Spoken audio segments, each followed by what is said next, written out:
Representing Equity is a Northeast Pennsylvania business podcast that highlights regional business owners from marginalized and historically underrepresented groups. This podcast is a means of not only amplifying these businesses, but also raising awareness of some of the hurdles and concerns underrepresented businesses face here in Northeast PA. This podcast is sponsored by the Wilkes-Barre Connect program, the entrepreneurial and economic development arm of the Greater Wyoming Valley Chamber of Commerce.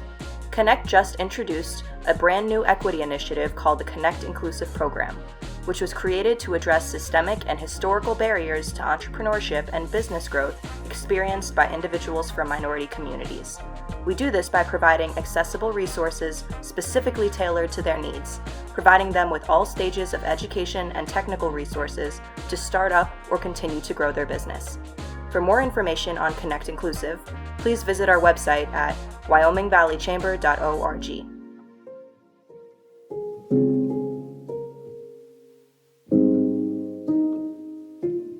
All right. Well, welcome everyone back to Representing Equity. I'm your host, Dan Kimbrough, and today's guest is Rebecca Singh from the Small Batch Baking Company. Thank you for coming in. Thank you. I'm excited to be here. So let's begin with, what is Small Batch? So Small Batch Baking Company is my love child, as I like to call it. Basically born out of this passion for baking and this desire to just have my own company and my own bakery. Right. And so I focus on the little things that you'd want to get. Say, for example, you might want one or two. You don't want to bake the whole batch. Right. You just want a couple of them. Or maybe you want 24. Great. Even better, But the focus for me is on the cookies and unique bar treats, layered bars like, with shortbread and caramel and chocolate and whatever. And then, something new here and there, like maybe an Irish soda bread pretzel or just some creation that I've come up with that I'm going to try out and see how people, respond to it. Right. All right. Very cool. And so you're a transplant, right? Yes. Not originally from Northeast Pennsylvania. So what made you move here to bake? So my husband and I are from California. Our kids are all there. And we had both agreed that when my youngest graduated from high school, we were leaving California. Okay. And in part that was because we were seeing that the high cost of living, the drought, the earthquakes, the political unrest, and just everything that was going on there wasn't working for us anymore. Okay. And so he happened to get this great opportunity in Wilkes-Barre for his job. Mm-hmm. And he said, so we moved him out here first. Gotcha. And then I moved out later because I still was teaching, and my youngest was still in high school. So that's really what brought us out. And I realized I had put in like over 20 years of teaching, and I thought, you know what? I'm going to pivot. I'm ready to just do something different and follow that dream. Gotcha. And he was incredibly supportive. My husband is super, super supportive. Mm-hmm. And he said, let's just make it happen. Everybody loves your treats. Like I would send him off to work with goodies that I had baked at home. And they were like, just open a bakery already. And I said, yeah, working on it. So that was how I got, that was the impetus for change, was just everything going on in California. And we just love it here. We love the seasons. We love the snow. Seasons. Right? There are actual seasons here. I mean, you could have 4 seasons in a day, but great. Like we normally do. I know. I love that. I think it's great. I don't think I've ever heard anyone say that they left California and they enjoyed the weather here better because we have seasons. Oh, can I just begin to tell you? Okay, for us, it's like living in a snow globe. When it snows, that's the best thing ever. I know everybody listening is going to go, oh, yeah, she's nuts. We know we're weirdos. We don't care. Mm-hmm. Give us the snow. You all can go to Florida if you want. Leave us some snow. We love it. So, but there's also like a real fall, like seeing the leaves change. Gotcha. Okay. Where we lived, it was either hot or wet. Take your pick. And that gotcha. was kind of it. So, although and this year, holy smokes! I mean, Oh, yeah, all the mudslides and everything up. I'm trying to think if my brother had to evacuate this year. But yeah, like there was the one year that they had to evacuate in Southern California, like because of the, like all the wildfires. And, that's the other issue. Yeah, wildfires. Right. Yeah, it's like here we are surrounded by all this natural beauty and these trees and, it's green. The grass is green and we see bunnies running through the yard. That's the coolest thing ever. That is so funny. Love the little it. things that we probably take for granted here in Northeast Pennsylvania. Well, and you're not even from here either. That's the funny thing too. I'm from Indiana, but I had bunny. We didn't have mountains, but plenty of green and trees and everything else. So for me, it's not that much. The mountains are the big difference for me. Yeah. Still not used to them. Still not a fan of them. But yeah, we still had seasons though. Yeah. Yeah. I love it. I love it. So here we are doing our thing. I mean, he works a lot and I work a lot, but I will tell you. Oh, well, we'll get to that about my dad's comment about the fishing. Oh, yeah. We'll get to that. So you move here and you don't originally start. So not the goal, but the idea is there to start this baking company. And so what are some of the early steps that took to sort of get this going and get to where you are now? Well, I knew I had to establish the company itself. Mm-hmm. So my brother had said, you can go on LegalZoom or, one of these companies or find a lawyer to get you started with an LLC, this and that. I did that. I established an LLC first. And I took all the steps to then, make sure that I found a business accountant. I had to, take all the steps to figure out the laws and the regulations and whatever went with doing business in Pennsylvania. Right. So, the Berkheimers and all those things, right? The I don't want to call them the minutia, but, the details. Yeah. Yeah. And so I did that and looked around for locations, had to figure out the equipment. Now, the funny thing about the equipment, and I have to give a great shout out to Dino Riviello because I called him when I was in California. I looked up different, restaurant equipment places and whatever. And Nova Equipment and Supplies up on Spring Street near the Home Depot up there. Yeah, okay. Great people, super nice. Anyway, Dino and I had a nice chat. And I explained, listen, I'm still in California, but I'm going to come there and I'm going to find you. We're going to chat and make this happen. Yeah. And it has. That's amazing. And and so he's been incredibly instrumental. So I did that. And then hooked up with the Wilkes University Small Business Development Center. And Jackie and her team have been incredibly instrumental in kind of guiding me through the business plan, right? And all of the particulars. Right. I had to find loans, and that was tricky. Oh, I can't imagine actually. Never mind, I own a business. Well, that was one of the just trying to figure out the loans and accessing the resources here when I knew nobody, right? Right. So I was very fortunate in being able to, for the most part, find the supportive people who were going to really be in my corner. That's awesome. Yeah. I mean, honestly, the SBDC was just great. And it's funny because, side note, so my stepmom, who's a business consultant in California, also works with the SBDC. Okay. And in California. Yeah. And for one of, I think it's UC Berkeley. I think it's UC Berkeley. Anyway, she's hooked up. She's now kind of partnered up with a guy who was the manager at one of my all-time favorite bakeries in Oakland. Oh, wow. Shout out to Bake Sale Betty. Fabulous, fabulous bakery. Fabulous. And they also got their start kind of slowly, with farmers markets and little pop-ups and this and that. Yeah. And anyway, this guy, Sean, is working with my stepmom to help guide other groups, I think. Yeah. And so it's so when those types of things happen, and I mean, here was the other thing. Because I had taught, I at least had a clue. I wasn't going in completely blind because I know how to research things. I know how to talk to people and get answers and those types of things. So thankfully I had that. Right. And just word of mouth and finding out who do I talk to? And I'll ask. I want to make those connections with the right people. Right. That's awesome. So, well, big shout out to the SBDC. Yeah, huge one. And so talk about then some of the early stages. You talked about little pop-ups and farmers markets. So before you had the physical space, where were you selling and sort of getting the name out? So that was, okay, therein lied the complication. I established the business. I got my labels. I got my boxes. I tried to just, show people like, okay, here are the pictures. Here's what I want to do. Here's what's happening. And I gave a lot of freebies away. Yeah. I mean, I would just, bake and just say, here, this is my concept. Just try things out. Let me know what you think. Mm-hmm. Just to family and friends and whatever. Yeah. And then landed a location that didn't work out for a variety of reasons.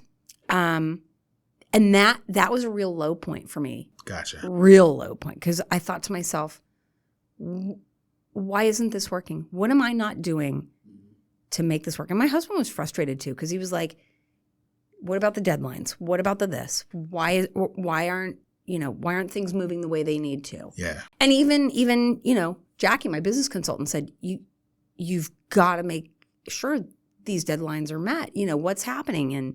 And it wasn't just on my end. Gotcha. Right? Like it just wasn't. So good learning experience, because at this point I'm now like, nope, I need this answer. I need these deadlines. We need to find out, because I can't afford to lose any more money than I already lost, in the first 6 months of having a spot where nothing happened the way it needed to. Yeah. So the funny thing is, here we're sitting in this building owned by, Bloxton Investment Group, right? I had reached out to them back when they first bought the building, just by chance, like to see if I could do, a pop-up or what was going on. Like, maybe I could do a pop-up in the lobby or whatever. Because that was how I then had to pivot and realize, like, I got to make this happen. Mm-hmm. Oh, and I'm sorry, let me roll back a little bit. In the meantime, where I was like trying to figure out what the direction in which I had to go. Yeah. I had found out about the Gather community space at the church on Franklin. And the cool thing was they were in the process of getting that kitchen ready sometime last year. I just happened to call them a little on the early side. So they weren't quite ready to have a business in there when I first called. Then I reached out again, and they had made more progress. And suddenly they were like, yeah, let's see what we can do for you. So thankfully that worked out, because then I was able to say, listen, I really do bake in a commercial kitchen. So shout out to Gather and the First Presbyterian Church for welcoming me as the first business to do that. That's amazing. It really was. And then, then I had to also make sure the inspections were done. Mm-hmm. So, Wilkes-Barre, City of Wilkes-Barre Department of Health came in and inspected and said, yep, good to go. Yeah. So then it was like, okay, now it feels official. Like I can work with what's going on here. Gotcha. And get the pop-up. So interestingly enough, my very first pop-up was in Pittston at Gypsy Angel Row. Thank you, Rita. Rita Zara, who owns Gypsy Angel Row. Let me come in and do this pop-up. Because we were looking at the building next to there, which is on the corner or a couple doors down. So she let me do the first pop-up. And then, I started scheduling them. I did some at Nova. I did, I've done some at was it Lark Mountain Marketplace, where I'll be tomorrow. And so it started to take hold, right? And get some traction. I've also done them at Belladonna Lair up on Wyoming. Faith is amazing. She and her family were very welcoming. And that was by word of mouth too. Yeah. A lot of these just, so when they're organic like that, like for example, I got to Faith and Belladonna Lair because the window cleaning company that I had hired, as Stephen from Clear Contrast, great guy, he found me he'd started helping me with the windows, but then when that space didn't work out, I reached back out to him and said, hey, here's what's going on. Just want to keep in touch with you. He found me at Nova one day doing the pop-up, took a bunch of goodies to her, and then she said, get her over here type of thing, right? So that was how I was able to connect with her. That's amazing. On Wyoming Avenue, 120 Wyoming Avenue. So that, it kind of grew that way. And, so back to being here. How cool is this? When I called up and chatted with Matt and explained the situation, I was like, well, let's try it. Why not? Yeah. And so in trying and being in the lobby, we then, figured out what was going to work. It took a little time to figure it out, but we did. And a couple weeks in the lobby, and people saw what I was doing and whatever. And then I was able to, once the space on the 7th floor was ready, I got up there, last week? Yeah, so it's been basically 2 weeks. And there's an ebb and a flow to it, but I think it's also gaining traction because people here in the building have been great and receptive and have just today, like the Borlands sent me some people, which I thought was so marvelous. I was like, this is great. So it sounds like, as someone who moved from outside of NEPA, moving in, that you've had a run of luck in that for the most part. You've really met a lot of people sort of who help steer and guide you. And people like to say that NEPA is the valley with a heart. And that if you've never heard that, no, I haven't heard that. And we can argue how true it is sometimes, but I think for the most part, especially when folks from the outside are coming in, I think that the reception that you got is one that a lot of people do feel sometimes, like when you find the right community and the right group of people. And sometimes we meet the wrong group of people every now and then, but I think that once people sort of get established and figure out what they're doing, one thing I will say about the area and the region is that once you find your people, things get a lot easier. Would you agree? Yeah, I think so. And I mean, people have reached out to me from like the TV station, and then, Discover NEPA. It said, hey, yeah, go ahead. You can advertise with us. I thought, great. This is super cool. Like there's all these cool resources and you just have to know how to tap into them. Well, then super random, but here's how this is such a cool connection. Angel Bolanos, who owns Jack's Lunchbox over on High Street, he met me. He and his mother-in-law happened to come in when I was kind of in the middle of like cleaning up the other space and whatever. They're like, oh, this is a cool space. And we were just kind of chit-chatting about it. Yeah. And then got to know him really well. Lo and behold, he was also working with Jackie from the SBDC on his business plan and everything. And so we just started connecting like on that level for business. And and I thought, that's what it takes and he's from outside Pennsylvania as well. So we were kind of comparing notes about things. And I thought, how cool is this? That's awesome. Because it's all about that. I think about establishing those relationships that do drive you forward, or move you, help you move forward, however you do it. Yeah. No, I agree. And SBDC is a great organization. No matter what community you're in, there's probably an SBDC around that will help. I know at one point I was working with them on business plan things very early on. And a lot of people have. And then, and even when I think about, one of the sponsors for this show, Connect Inclusive, which also, Wilkes-Barre Connect is another group that works with a lot of different organizations as well, that when they're starting up their businesses. And I think that you're right. Like you have to know where to look. Yeah. And I think that you did a really smart thing in that you really got connected to the community. And so that a lot of those, you talked about a lot of the word of mouth and things of that nature. And I love that how you keep bringing up, like you kept coming back to the SBDC, like that there are resources in the community, but it's sometimes getting connected with the right group. And then from there, knowing how and where to look. And you talked about your past as a teacher and doing some research. And so I want to kind of pivot and go back to California. So you taught for a while. Yep. But there's one thing in particular I wanted you to talk about. Oh, I know what it is. How did you used to tell the students you just got out of prison? Oh, yeah. Okay. So I taught.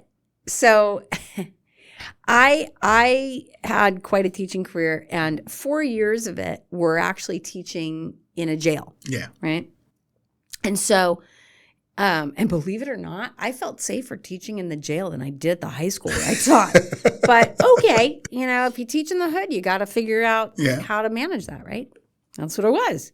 So, so I get to the high school and it's like my first day and the kids are sitting there and they're kind of like, yeah, we're going to eat her alive. And I said, so I've been in jail for like the past 4 years. And it was like, oh, wait a minute. And I kid you not, they backed up like, and I said, and I didn't say right away, I'd been teaching. I said, and I've learned some really important things that I hope to,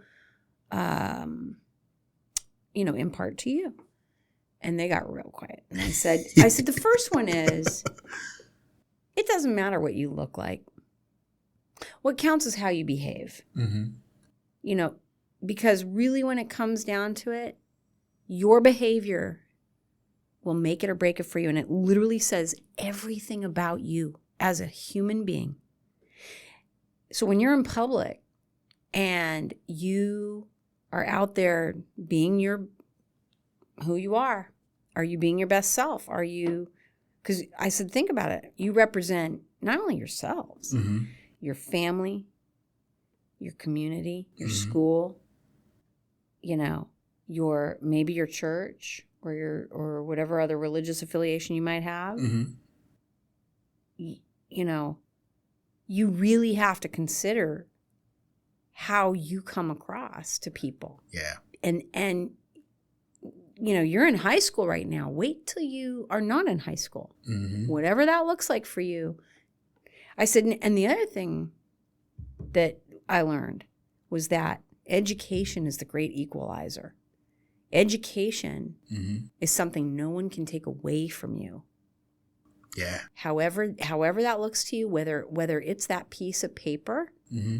or a text saying you did great, whatever it is. Yeah. That formal level of education. Mm-hmm. And I'm not just talking about the School of Hard Knocks, because that's an education in and of itself. It is indeed. Yeah. I said that your choice to be educated, your choice to educate yourselves mm-hmm. is a choice that's going to probably keep you in the right direction. Yeah. Keep you on that path. Yeah. Yeah. Education goes really far. It is. And here's the thing. Regardless of whether you go to college right away or if you go to a trade school mm-hmm. or if you learn from online games how to do quantum mechanics or physics or whatever. One of those two. One of those that I don't know anything about. And I admit it because mm-hmm. I was an English teacher, not a math teacher. But whatever you can do mm-hmm. to broaden your mind and your horizon and to always learn, like be a lifelong learner. Yeah. It's just good for you. It really is. It really is. And, I get it. People say, oh, ignorance is bliss. Really? I'm going to disagree because if you plead ignorance, you're going to miss out. Yeah. Yeah. You said that it could be the 4-year school, it could be the 2-year trade school, or it could be however you learn, but keep learning. And I think it's great hearing a former educator acknowledge that we don't all learn the same way. I just having taught general ed and special ed, I'm well aware that, the different learning modalities lend themselves to the different ways in which we teach, right? Mm-hmm. So all this differentiated instruction and making sure that we're accounting for people's different strengths and ways to learn best, right? So, for example, Deidre, she's a visual learner, so she needs to see the recipe in front of her. Right. But I also know if I have her write something down, just as a reminder, like, okay, remember, it's 2 cups of brown sugar mm-hmm. to 1 cup of white or whatever it is. If she's writing it down, it's gonna improve the muscle memory over there, right? And help her remember on her own. you've got your visual learners, you've got your auditory learners, Mm-hmm. you've got, the oral learners, and then the tactile learners. Yeah. Yeah. And sometimes a combination of any or all. Right. And so once I think anyone in business who has employees, Mm-hmm. if you can tap into that, if you can understand how people learn and how they're going to learn best, you're then going to get the most out of them, I think, because you're going to acknowledge that this is what they can do. Mm-hmm. And if you give them the tools in a way that works, they're going to be that much more productive. Right. And my husband and I talk about this because, it's like, he's in charge of operations for a company, and he's, they're always trying to figure out, okay, these are the processes Mm-hmm. by which we do things. These are the standards. These are the methods. Okay. At the same time, it's the people. It's not all automated. It's the people who have to do these things. Yes. Right? Yeah. And he and I talk about this a lot too, where it's on us as the leaders Mm-hmm. to make sure that the employees are well educated or well versed or well practiced in a particular thing. Right. Because it's one thing to say, okay, here's how you do it. It's another to actually make sure they're doing it the correct way. Right. Right. And then because here, what happens. It's like 6 months of me just saying, Do X, Y, Z. do X, Y, Z. And then these cookies aren't coming out 6 months later the way they're supposed to. I'm like, what happened over here? I didn't do my job. Right. If I don't teach my people how to do this over and over again, and I kid you not, I'm a stickler for the way these cookies need to look on the pan, like before they actually get baked. They need to be lined up. It's not an OCD thing. This is the knowledge I have of how much space and air and spread these little cookie balls need to have. Mm-hmm. Now, are the cookies always uniform? No. And there are a variety of reasons for that, but I've decided I have to be okay with that, because if I know that the volume is the same, Mm-hmm. and if I know, and I know this is a slight tangent, but there's a point. No, you're good. Mm-hmm. If I know that they're spaced evenly, and if I know that, for example, the craisins are going to soak up a little more of the dough, and that variety of cookie is going to be a little puffier than its counterpart without the craisins, Mm-hmm. it's okay. Yeah. It's all right. And guess what? I'm not a factory. My business is not a factory. What you see is made from scratch goodies that a lot of love and energy went into baking. So, and making. Yeah. Right? And let's be okay with that. My price points are good. I don't hear anybody complaining. Mm-hmm. Because I also know, this is an aside. I also know that based on our demographics here in town, Mm-hmm. people are on limited budgets for the most part, right? Like, there are a lot of people on fixed incomes, Mm-hmm. students and older people alike. And those of us who are in the middle who can once in a while, splurge on something different, okay, that's good. But again, so the combination of things is what I think, brings in that small batch vibe, if you will. Yeah. And I know that kind of circled back around to what is small batch? Well, that's perfect. That's part of it. And there's, and that educational piece in there is, I think, in part experience, like all those years of baking just doing my own thing, and then realizing, oh, hang on a second. And I mean, even I'll say, like, even in my processes on a daily basis, I strive to learn a better way to do it every single time. And I've also told my employees, listen, make a mistake. Be willing to make a mistake. Be willing to learn from that mistake and not make it over and over again. Yeah. Make a new mistake. I love that. Make a new mistake. Just make a new mistake. I love that. Well, if you would like to put it up on your wall, go ahead. Maybe the title. You can have it. It may be the title. I love that idea. Like, make a mistake, learn from it, and then go out and make a new mistake. Because if you learn from your mistakes, you're just continuously learning. Learn from your mistakes. Make new ones. That's okay. Mm-hmm. just don't keep making the same one, because when you're making the same one over and over and not acknowledging that you're making the same one, there's a disconnect there. Yeah. There's a processing issue. So let's get to the fishing story. Let's get there. Okay. So actually the fishing story is predicated on the question in the questionnaire that you asked me, which was something about what brings you joy. Oh, yeah. Okay. Yeah. So it always brought me joy to get in my kitchen, whatever time it was. Oftentimes it was just early in the morning before anybody got up or whatever, or when I was just doing my own thing, sometimes late at night, and just to be in the kitchen and being creative with the baking and the sugar and the butter. Because I think in terms of sugar and butter. Okay. Okay, my husband is a fabulous cook. I think Gordon Ramsay and Emeril Lagasse live in his head, you know. One's over here and one's over here. And anyway, I'm very well fed. I mean, I'm telling you, I'm very well fed. And it's so nice. I appreciate it. But I bake. Mm-hmm. I mean, I know how to cook, and my kids would tell you that.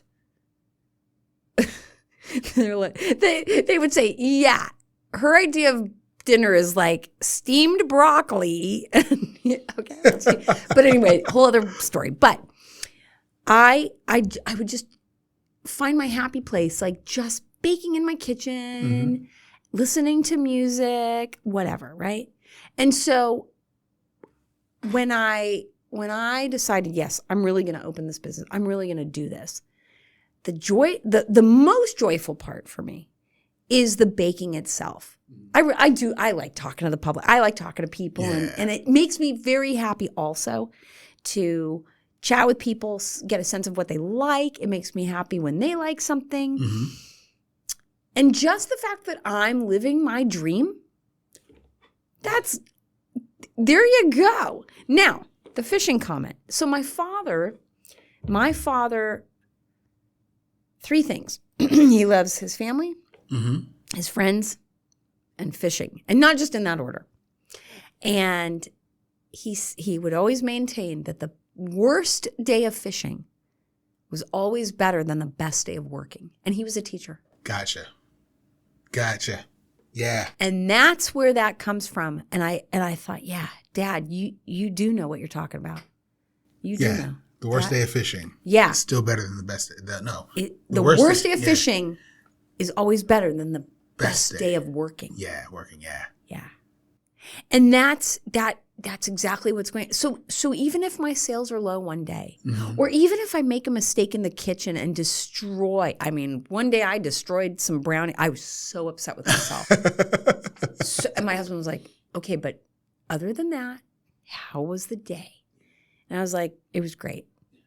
You know, I'm in there. I'm hustling around. You should have seen me when I was in there. Okay, I had sprained my ankle this year, back on January 30th. I was in a boot, right? I think for when 2 months, remember? Yeah. I was in that darn boot for 2 months. Well, that week, I had to go in and bake. That happened on a Monday night. I had Tuesday, Wednesday, and Thursday to kind of like prop my foot up and pray that I was going to be okay. But on Friday, I was tromping around that boot trying to, getting the baking done and whatever. And I still made it work, and it was still the best thing. That's awesome. And so again, it's like you just get to that place where whatever it is that you love that much, it inspires you to get up every day and do it, right? Right. Let's get to what everyone wants to know. Talk to me about the sweets. What do you sell? What can we expect when we come to visit you? So when you come in, you'll smell the coffee. Which is quite good. I've had it before. Yeah, the Black and Brass. I know somebody had it today, and she's like, "Ooh, that's a good coffee." I was like, cookies. So a variety of cookies. Everything's made from scratch. And, things. So your good old-fashioned chocolate chip. Then you get Carpenella, which is a chocolate chip caramel baked cookie. I've got a candied ginger molasses cookie with candied ginger pieces in it. You got that. It sounds like a lot. It's actually really, really, really good. Because I think Matt was the one who was like, try this one. I was like, we'll see. And I tried it and was like, yes, I'll take that. Yeah. That's right. Mm-hmm. Yeah, because I got one for myself and then one for my son who loved it as well, too. Oh, good. Because to me, a flavor like that, it's like gingery and a slight sweet spice, but the texture is really inviting. And then, I also do like a chocolate fudge mint chip cookie. I'll do an Icelandic pepper cookie at some point. Okay. I'll do, or I make peanut butter cookies, which you know, Yep. Oatmeal craisin. Somebody just asked me about Welsh cookies. Now, what's interesting to me about the Welsh cookie is while the ingredients are pretty standard, it's orange, a little bit of orange zest and currants and whatever. Those are actually fried. Yeah. I will certainly experiment, but I only bake. Gotcha. So, and it's very interesting. Something I've learned about commercial kitchens is a big part of the expense becomes the hood unit that has to go in depending on your cooking equipment, because your self-contained ovens may or may, depending on where you are, may or may not need a hood, right?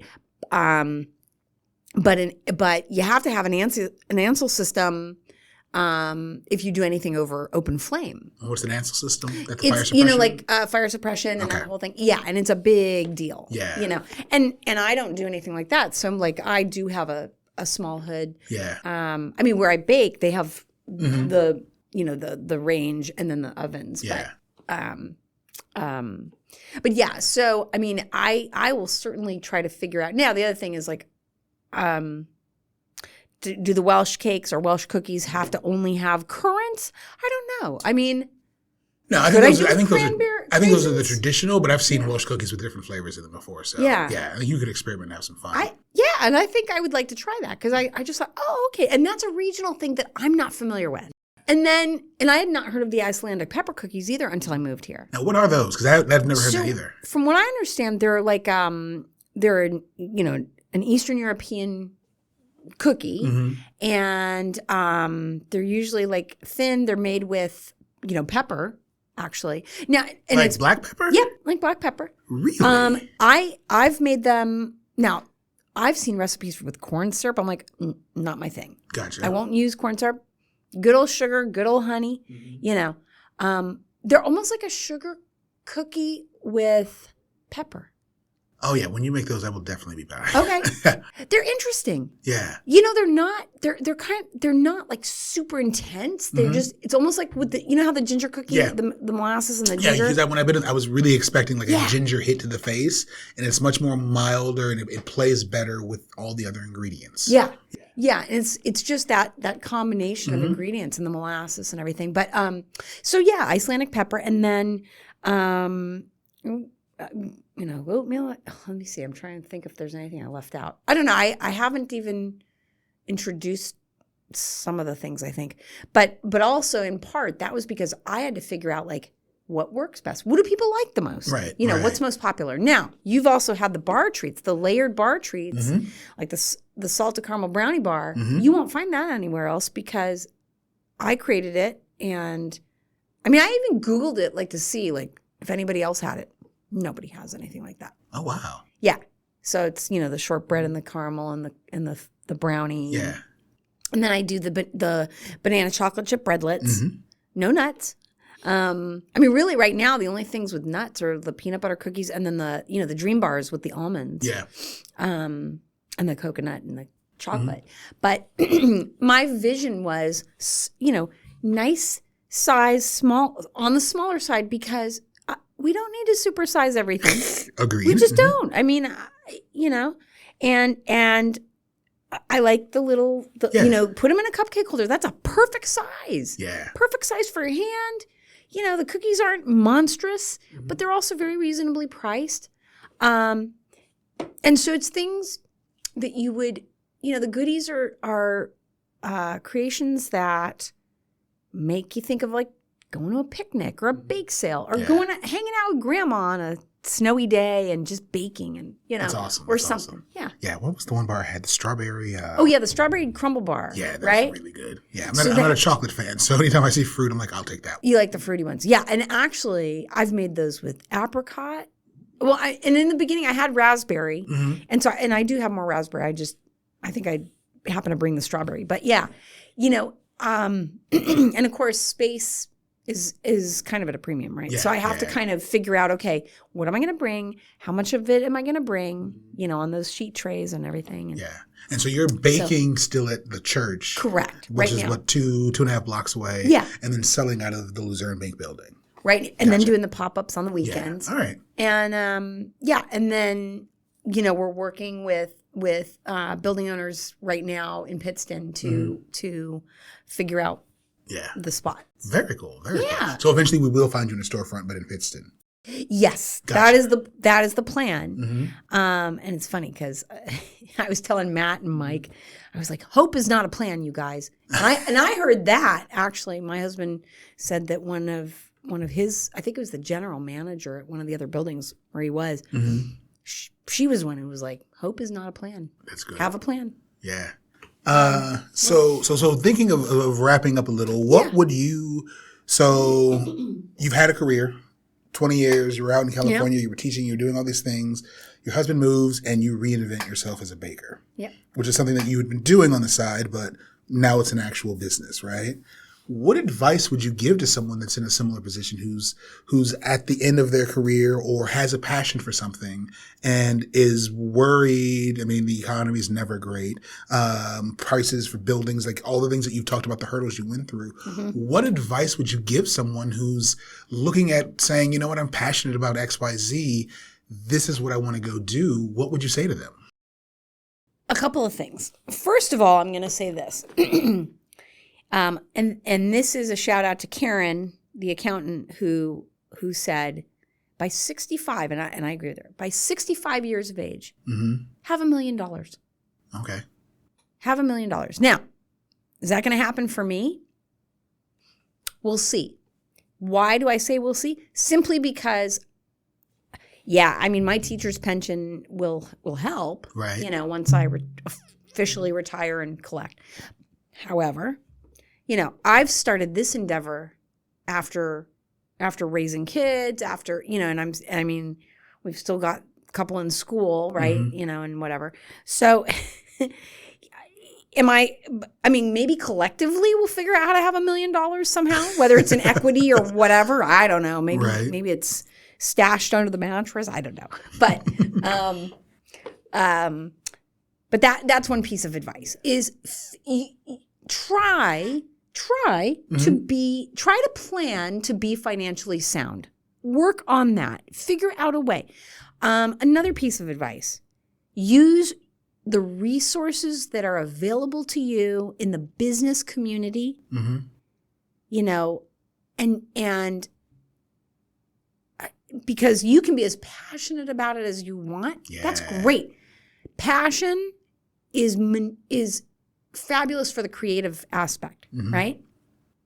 But you have to have some sense of direction and navigating the channels because there are loans to get.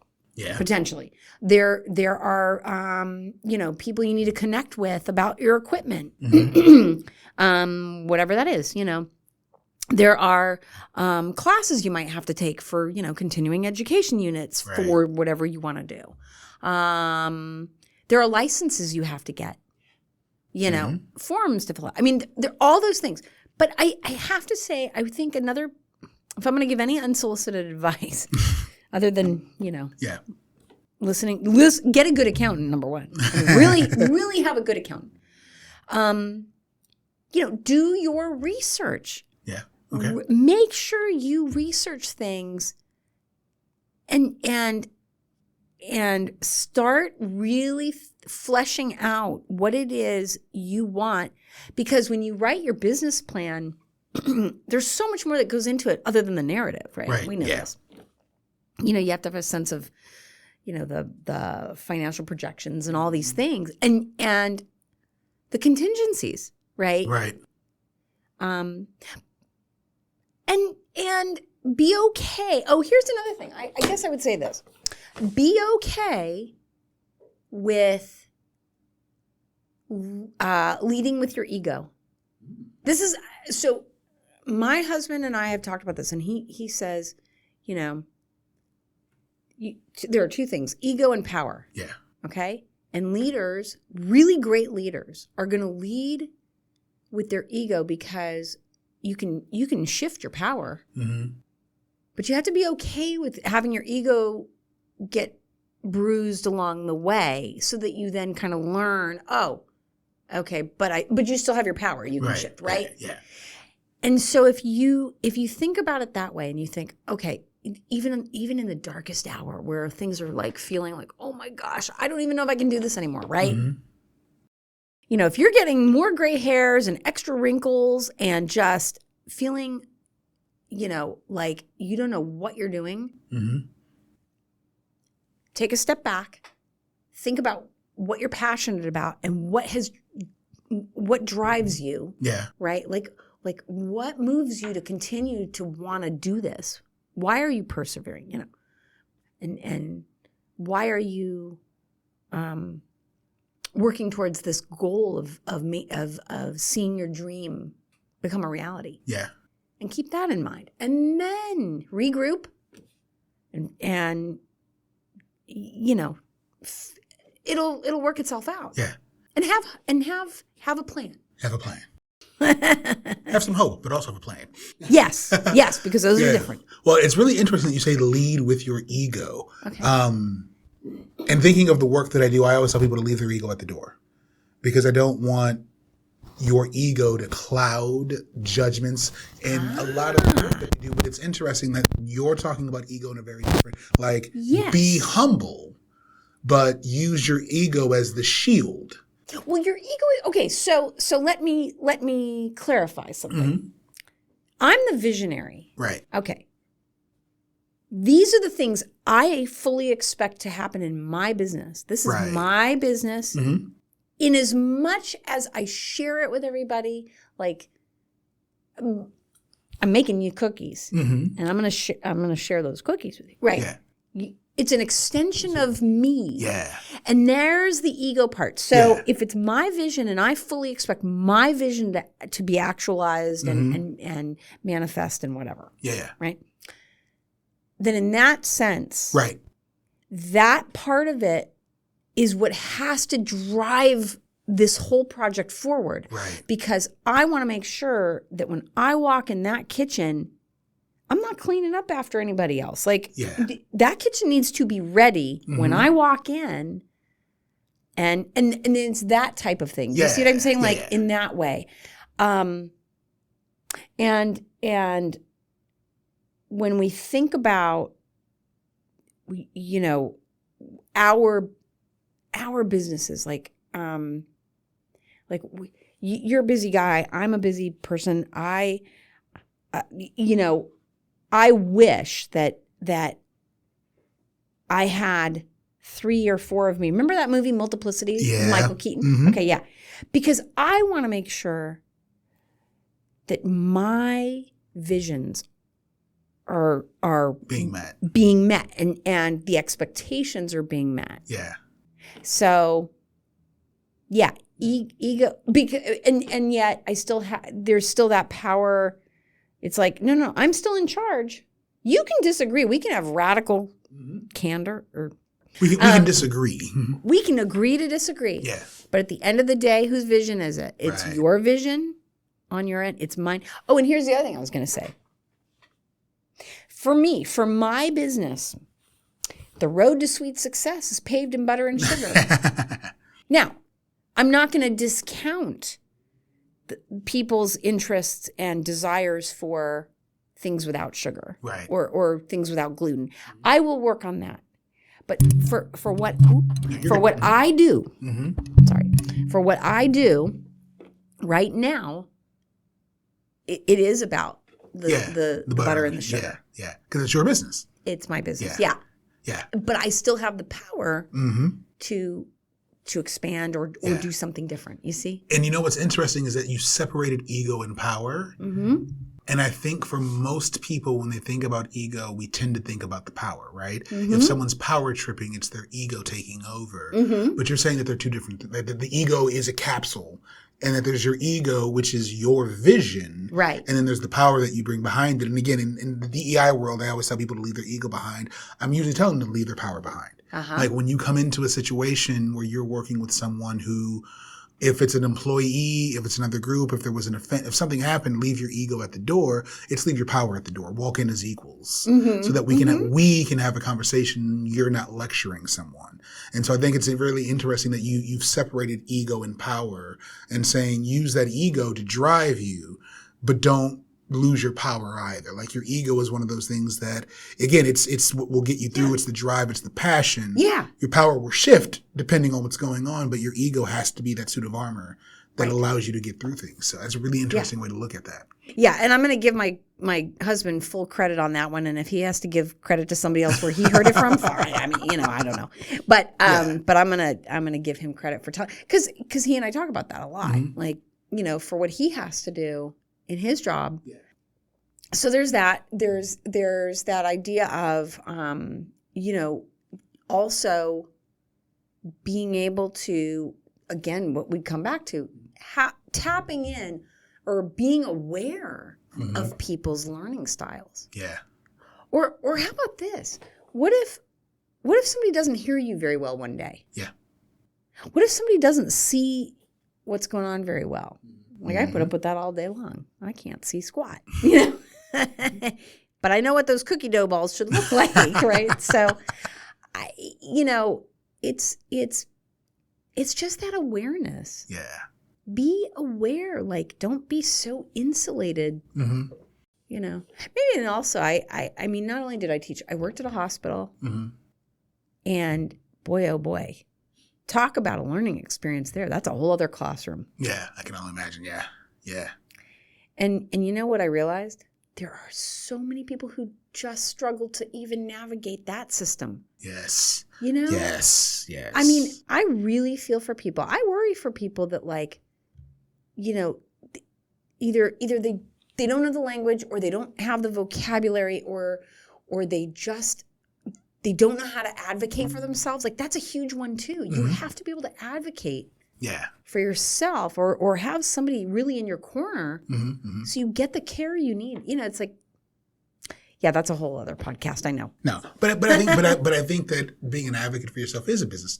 Is something that you need in business as well. Like, we're talking about navigating the healthcare, but I think, you have to be willing, and I think you sort of did that, when the first place doesn't fall through, you stop and you regroup and you become an advocate for yourself, and you're like, all right, how am I going to make this work? Exactly. How do we pivot and find a way to continue to do this? And now you have, you were in the lobby, you were doing the pop-ups, you've got a space now, you're working on another space. And so I think you were an advocate for yourself as well, and continuing to get the business to where it needs to be for you to feel comfortable. So yeah. And do I worry? All the time. Every business owner does. I mean, we can go from, 0 to 60 back to 0. Yeah. in a heartbeat, right? And you're never away from it. Yeah. Yeah. But that's okay too. Who was it that said it? I was watching, it was one of these actors roundtables, and it was Tom Hanks, who said that the best piece of advice that he always had is that this too shall pass. If you're having a bad day, this too shall pass. You're right. And if you're having a great day, this too shall pass. Yeah. And so that you've just got to understand that there's good, there's bad. Yeah. It'll all pass, and we'll figure it out the next day. Right. And we have to, it's okay to go back in the next day with a fresh pair of eyes on it every day. Yeah. Well, Rebecca, I want to thank you for taking the time out and spending time with me. How can folks get a hold of you? Oh, very easily. So our website is www.smallbatchnipa.com. If you want to email me, it's info@smallbatchnipa.com. Facebook, Small Batch Nipa. Instagram, Small Batch Nipa. Phone number upstairs here in the building is 570-852-5444. And come visit. Just come by. Do people know where we are, Dan? Probably not. Oh, okay. So we are in the big We call it the big / Luzerne Bank building on Public Square next to the Kirby Center. I can be found on the 7th floor for now. Yep. And then, we'll find each other other places too, right? Yeah. And I'll update the podcast when you finally when you have the new location, so I'll update the data so folks will know how to look for you in Pittston. So. Yeah, that'd be great because we're working on that. And then, pop-ups. But definitely, check the social media for the local postings. Gotcha. All right. Yeah. So very cool. Well, thank you very much. Thank you. This was so cool. And by the way, everybody, this is my first podcast interview ever. Well, you did an amazing job. Well, thank you. As did you. I mean, and it was just such a pleasure to just sit and chat and take it where it went. Awesome. So, well, thank you very much. All right.